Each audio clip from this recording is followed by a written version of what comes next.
So are you tripping over boxes yet? I bet you are. I bet you have quite a stack of boxes accumulated in all the corners of all the rooms. Let's do something with those today and head out to the garage, do a little bit of organization and create a staging area for you to keep all these boxes and have it ready for the movers. First, before you start, there's a couple things I want you to keep in mind. Once we get your house under contract, it's going to be inspected, and the inspector is going to need to be able to access quite a few things in the garage. He's going to need to be able to get to any control panels or systems that are housed there. So when creating your staging area, make sure that you are leaving a clear path to all of these areas. Second, buyers love garages. It's kind of like pantries. They love to know that there's going to be lots of space for all their junk.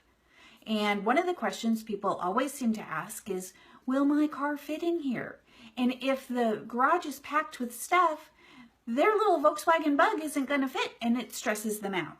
So we want to make sure that all areas outside of that staging area are cleared away. That means sporting equipment is all corralled in one place. All the tools and all the little knickknacks and all of that stuff is neatly packed away and organized.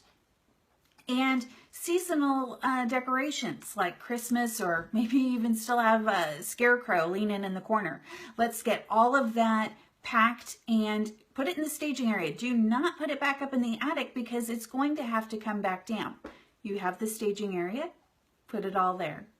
And that's going to be it. The garage is going to appeal to a lot of buyers just because it looks like it has more space. Now go get busy. You got to get started. You don't want to trip over any more boxes.